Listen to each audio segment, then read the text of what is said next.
Hey y'all, Shark Scrapper. It is very unusual for me to get a relatively new, clean computer. This is an Optiplex 980, a Dell Optiplex 980 with some sort of i5 inside of it. Come on, let's dive in. I don't know what to do with myself. A nice, clean computer with no signs of wildlife. And it's time for some new bits, man. I tell you what. I'm gonna go to my own website, the link down in my description below, and order them from my own Amazon store. I wonder if you get in trouble for that. Oh well. All right, so we took out the 4 screws holding the power supply. This type of computer has a latch to release the side panel. Well, this is not as clean as I had thought it might be, and there is wildlife apparent. So we have cobwebs. Yay! You know, hopefully Mr. Spider or Mrs. Spider has vacated the premises. A lot of spider web inside of there. But it's been banged around a lot, so I'm guessing that the spider has moved on. All right, let's see. General layout for those of you that are new to computer scrapping. Motherboard down there, hard drive, this one can take 2 hard drives, CD-ROMs, this one can take 2 CD-ROMs. You could also have taken some sort of floppy or other type optical device. Power supply. This big thing here is a fan enclosure to direct air over the heatsink for cooling the CPU. More as we dive in. So the first thing that I like to do is get wires out of the way. It just reduces the confusion of what's what. And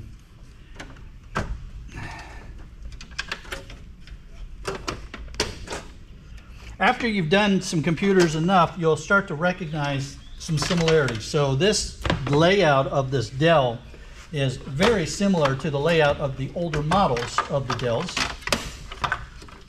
So there's a lot of similarity, but it's just a little bit different because it's newer. So we get this power supply out of the way. We'll talk about that one. Actually, you know what? Let's talk about it right now. Talk about it right now. Power supplies. What I do is I remove the cable, the wire, put it in with my number 2 insulated. My yard does not care if I leave the connector ends on. So number 2 insulated. And then I sell the rest, the power supply, to one of my local yards as a power supply with no wire. I have done a video where I talk about the return on investment for that, depending upon what level you want to scrap it down to. So check that one out. If I remember, I will put a link in the video for you to see that. We can get those screws out of there. Let's get the RAM. So we have 2 RAM sticks, Goldfinger, good value on those. So those just get thrown in with the rest of the gold RAM. Some people try to resell RAM. Right these days, you got to have 8 gigabytes or more for the RAM to be worth selling. So. All right, this is a SATA hard drive. This type of pin right here is called a SATA connector. Boardsort.com, where I sell my high-end material to, will pay me for the board, but it's of lower value than the IDE pin. So let me show you those. That's a board that has IDE pins. You can see where that board would have, on a older hard drive would have been right there. So Boardsort pays more for this board than they do for this board. And when I did the math, and I have another video on this one too. When I did the math, I determined that it was worth my time to take this off and sell it to Boardsort. But for the SATA connectors or the lower grade hard drive board, it's better for me to just leave them on and sell this to my local yard as a complete hard drive. My local yard buys the hard drives that I removed the board from as a partial hard drive. So by the time I get the money from Board Sort for the IDE pin and the hard drive with no board, I come out ahead. More wire.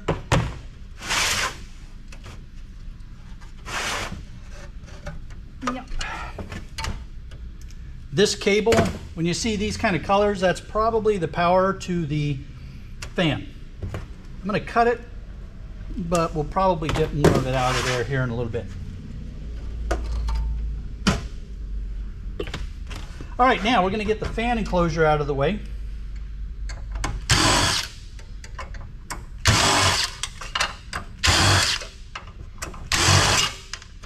So there's the fan enclosure, and you can see the fan inside of there.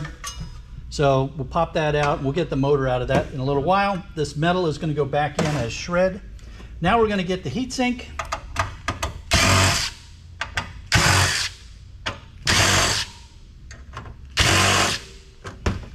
All right, there's our heatsink. Let's see, let's go ahead and separate the aluminum. So, interesting. So we have an aluminum base and an aluminum heatsink. This is all pretty light, so I'm very confident that it's aluminum. We'll give it a scratch test real quick.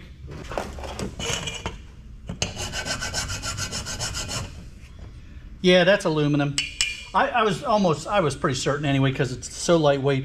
If these are heavier, then you'll want to make sure that they're not copper. That base there might be copper as well.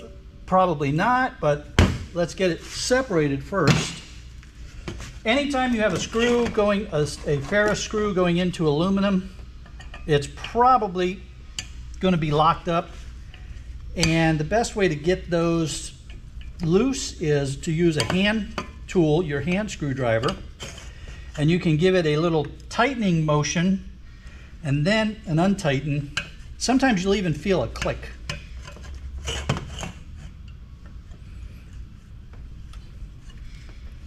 And that's just because the aluminum is softer than the ferrous screw, and when they screw it down, it kind of locks itself in place.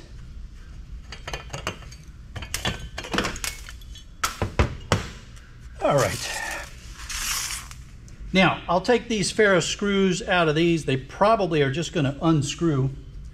Let's check one real quick and see if that's the case with these.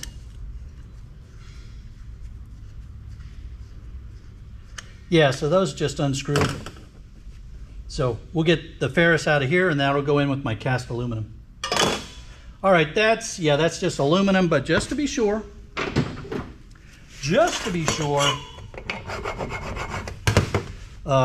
sometimes this could be copper. Yeah, but you can see it's white. It just doesn't feel like it was copper, so I was pretty certain it was aluminum. So my yard buys those as extruded aluminum. Some yards will have a specific category for heat sinks, for aluminum heat sinks. Some yards just buy aluminum as aluminum. They don't separate it by the process at all. All right, here's our CPU. And it said it was going to be an i5, so let's see what we're dealing with here.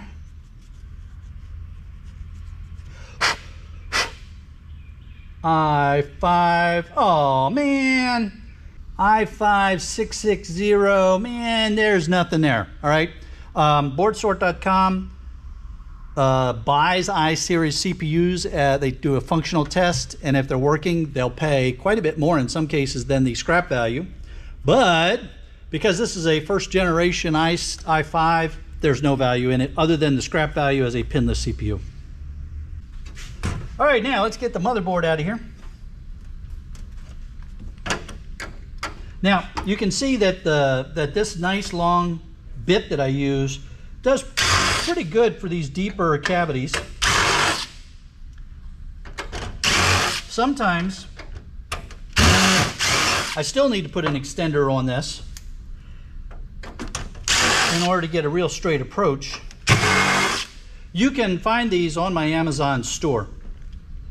There's a link down below to my Amazon store where I have all of these tools that I use for scrapping. Yes, I get a little bit of a commission. I use part of that commission towards the Shark Scrapper Shark Adoption Project to support shark research. So I greatly appreciate it if you go there and make a purchase. CMOS battery, we'll set that aside. Let's get that heatsink off real quick and talk about that for a minute. All right. So the green metal small socket motherboard is a category of board sort. My local yard buys this as what they call high-grade boards. Board sort has several categories for motherboards, and green small socket is one of them. I had some folks ask me what is small socket versus large. So if you can fit a US quarter inside of that space right there, here's the CPU socket, that's what board sort refers to. If a US quarter fits down inside of that hole, then it's a large socket motherboard. Those were the older type CPUs. They were much more valuable for gold return, and so that's why they separate them. In this case, we have a small socket, it's metal, and it's green. So that's a separate category for boardsort.com. For my local yard, and for many of the yards that you all will go to, this will probably just be what they call a high-grade board.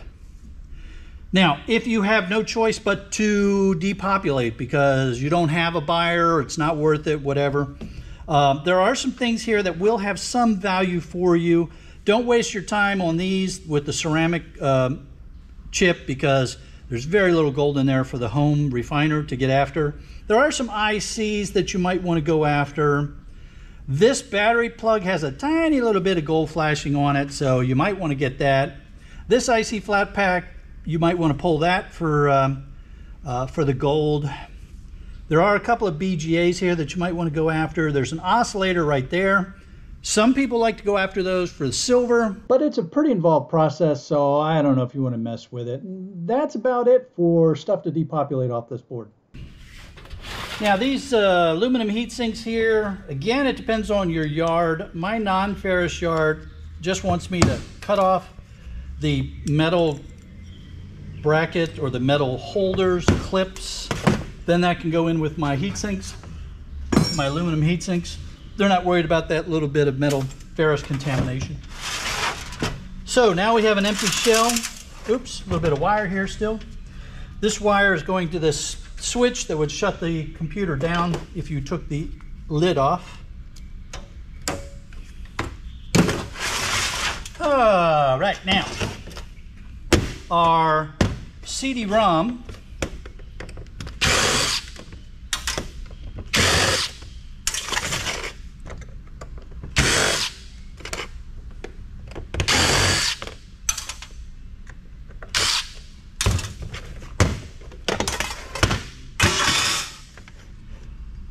The board on the CD-ROM is a category for boardsort.com. The boards can be very small like this. In the older CD-ROMs, they'll take up the entire base area. Just bust that out. That'll go as a CD-ROM board. I like to look at this ribbon wire that's on the reader head.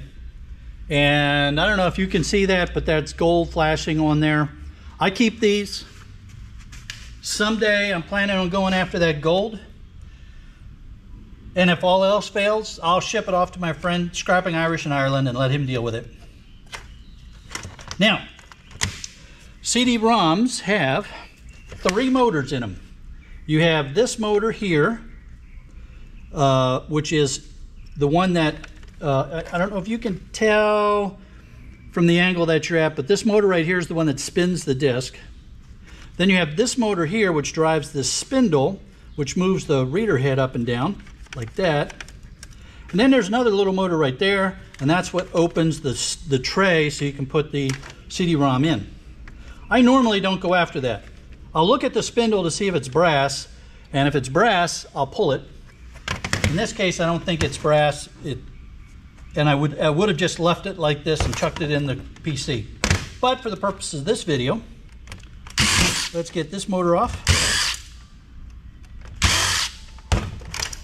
So there's that motor, and your yard is probably going to be okay with it just like that.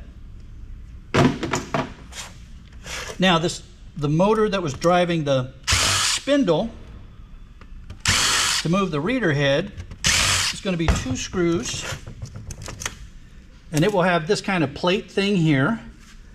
Yeah, you just take some edge cutters or grips or something, peel that off like that. A lot of times you'll just pop the spindle out of the motor, and now you can throw that in with your motors. You might want to pull the wire off of it, but you can throw that in with your copper bearing motors. This is the part that is frequently brass. In this case, it is not. And then this motor right here,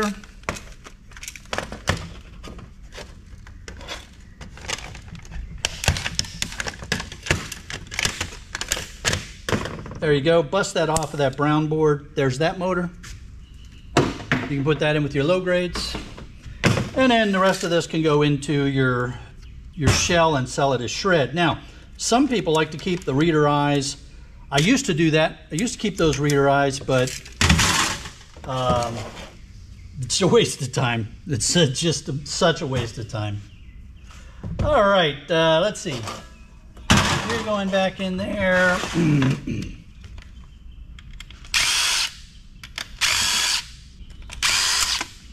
There we go. Put some more ferrous back in there. Get rid of the plastic.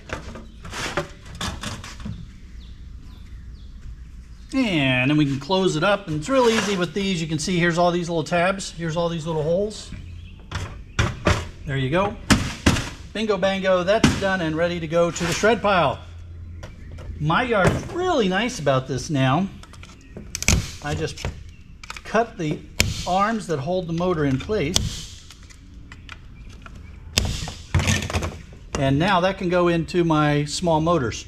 I used to break off these fins like this, but my non-ferrous yard said, nah, you don't have to do that anymore. That's cool. So again, you have to know how your yard wants this stuff. Some yards have a specific category for computer fans.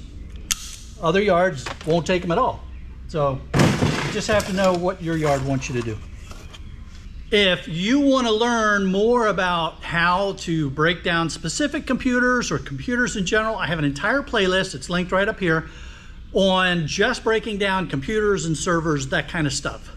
YouTube thinks you want to watch this one over here, whatever it turns out to be. And then there's a big round one in the middle. That's to help you to subscribe so you don't miss a single episode. Have a great day, everybody.